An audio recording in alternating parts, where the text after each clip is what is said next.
ঠাকুরগাঁয়ে পুলিশের হেলমেট বিতরণ ও ট্রাফিক সচেতনতামূলক প্রচারণা করা হয়েছে।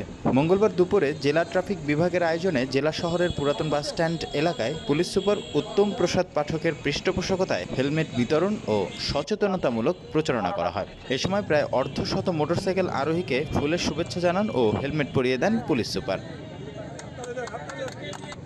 ট্রাফিক সচেতনতামূলক প্রচারণায় আরও উপস্থিত ছিলেন অতিরিক্ত পুলিশ সুপার মোসাম্মদ লিজা বেগম, সদর সার্কেলের অতিরিক্ত পুলিশ সুপার মিথুন সরকার, জেলা ট্রাফিক বিভাগের ইনচার্জ প্রদীপ কুমার সাহা, সদর থানার ভারপ্রাপ্ত কর্মকর্তা এবিএম ফিরোজ ওয়াহিদ সহ জেলা পুলিশের বিভিন্ন কর্মকর্তা ও সদস্যরা।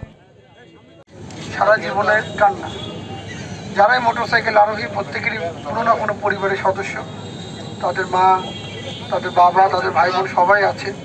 পরীক্ষার একজন আপনার পরিবারের একজন সদস্য যদি আহত হন বা নিহত হন, পুরো পরিবারটা কিন্তু বসে যায়।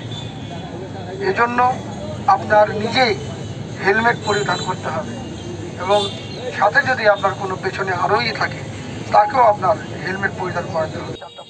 ট্রাফিক সচেতনতামূলক প্রচারণায় পুলিশ সুপার মোটরসাইকেল চালকদের ড্রাইভিং লাইসেন্স সহ যাবতীয় গাড়ির কাগজপত্র সাথে রাখার ও হেলমেট পরিধান করে গাড়ি চালানোর আহ্বান করে বলেন, একটি দুর্ঘটনা সারা জীবনের কান্না, তাই গাড়ি অধিক গতিতে না চালিয়ে ট্রাফিক আইন মেনে ও হেলমেট পরে গাড়ি চালালে সুরক্ষিত থাকা যায়। এজন্য মোটরসাইকেল চালক সহ আরোহীকেও হেলমেট পরিধান করতে হবে।